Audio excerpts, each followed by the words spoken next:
Carl Rogers was a psychologist, a humanistic psychologist, and for him, an individual's healthy self-development involved an ideal self that was as congruent as possible with that person's real self. Think of the ideal self as the should and the real self as the is. An example of this real self, ideal self relationship would be, this year I want to bring my cumulative GPA up to a 3.8, and I'm currently sitting at a 3.65. The ideal desired outcome is a 3.8, and the current status is a 3.65. So that gap between current and desired, between a 3.65 and a 3.8, this individual will strive throughout the school year to close that gap to bring their GPA up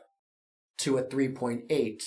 Closing that gap and getting the 3.8 will result in a lot of positive feelings for that person, a sense of accomplishment, of increased self-worth, self-confidence, a bunch of things. Not achieving it, that is, there is still a gap between current and desired, might bring about more negative feelings, feeling upset, discouraged, maybe even feeling like a failure. Just negative feelings from not achieving what you wanted.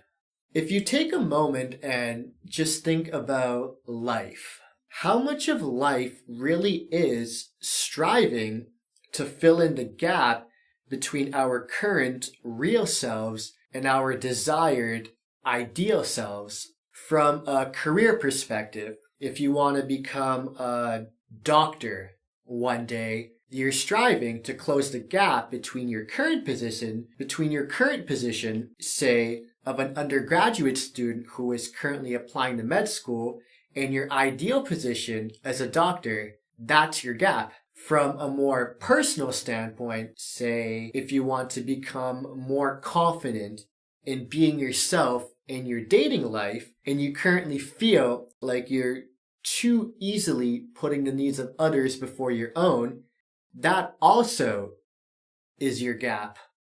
The thing with this gap, and why I ended the last video with stressing the importance of this gap and how it relates to mental health, is that this gap is not a comfortable one. Think about it. The reason that a gap exists is because you're currently not at the level that you want to be in a given thing. You want to be better. You want more. And the more that you want in life, the bigger you dream, the bigger your gap. And the more opportunities for those uncomfortable feelings and their ability to negative affect you mentally because of that gap. And that right there, that uncomfortable feeling that comes with setting your mind towards something and the ensuing current self, desired self gap that occurs, that right there is where, for me, so much of my mental health struggles and even my depression came from. Specifically, I believe that for many of us who are about to graduate or are recent grads, without realizing it, we can have quite the gaps between our current selves and our ideal, desired selves. That was definitely the case for me. Looking back, the reason that my gap was so big was because I wanted so much out of life. And that's the thing. I wanted so much in life, but in an abstract, emotionally driven way. Let me explain. I've always wanted to be successful in life. My ideal self, like for many others, is synonymous with success. My parents came to Canada in 1990 without knowing a word of English or French without knowing anybody and with just suitcases and the equivalent of about 120 US dollars. That's it. $120. And they started a new life off that. And a year later, they had a baby boy. So growing up, I saw and felt the hunger and the drive and the desperation in my parents to make it, to provide for themselves, to provide for me.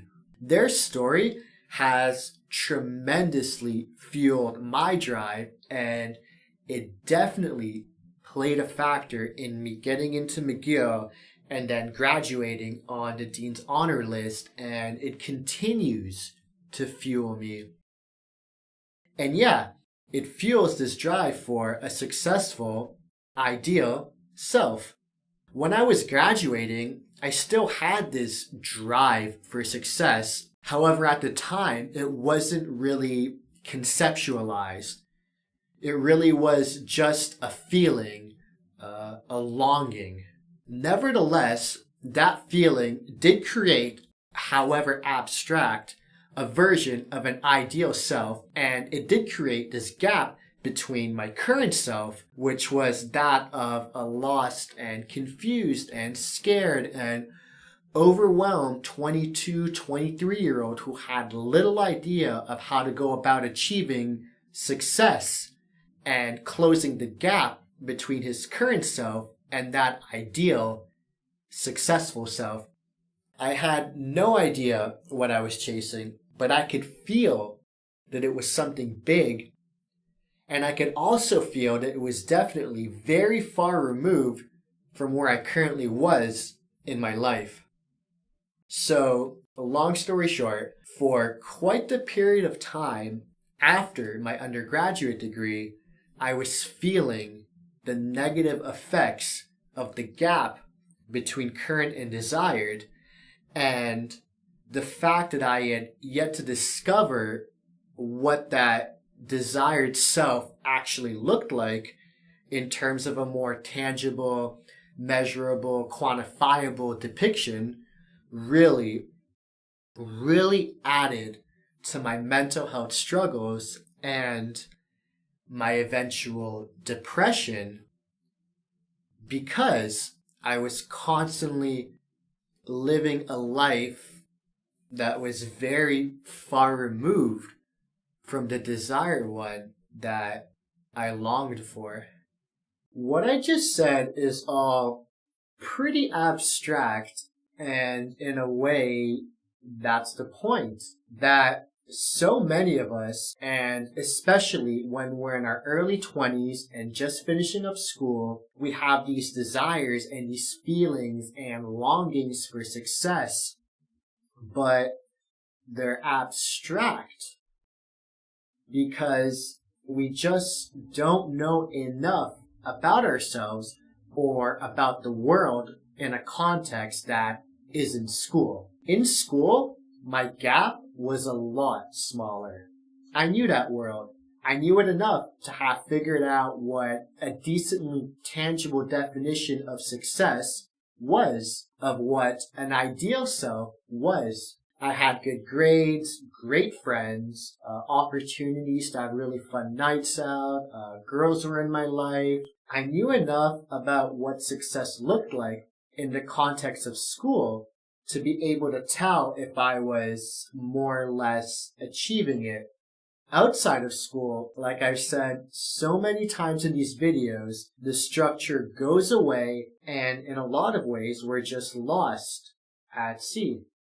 We have the feeling of success, we just need to rewrite the book, so to speak, for what that success looks like once we're out of school. And that is not always easy. That takes time. And even if we're committed to becoming a doctor, and even while in university we've defined what tangible success as a doctor looks like, it still is, in a lot of ways, a very emotionally driven decision. Who's to say that our depiction of life as a doctor made at age 21 And while still in the comfort of the safe structure that is undergraduate university life, who's to say that our depiction will actually turn out to be what life as a doctor actually looks like when we finally become one many years later? Who's to say?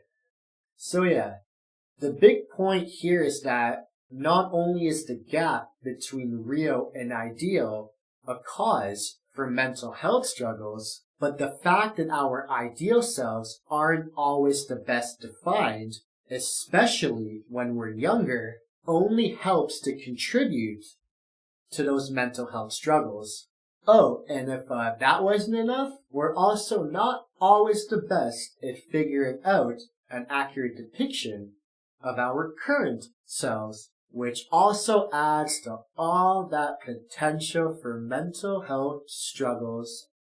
In so many ways, it really is not a surprise at all why I used to suffer from depression. I am doing my best now to approach life with this mindset of, if I really start to notice an uncomfortable feeling, or if I keep having these recurring thoughts, I try and look at it from the mindset of, this probably means that there is a gap somewhere between some current state of mind and some desired state, some desired self. And yeah, it could very well mean that discovering what this gap is might mean having to really look inside and maybe potentially face some uncomfortable things. And if that's not enough, from there, I'll have to then face the ensuing uncomfortable feelings that come from recognizing that there is a gap.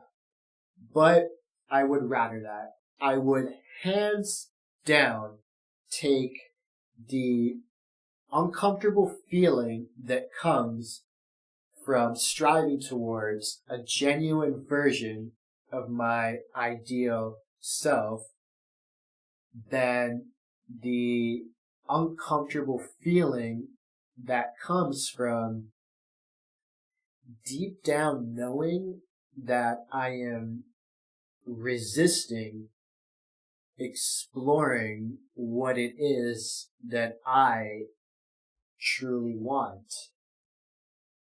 I will take that any day.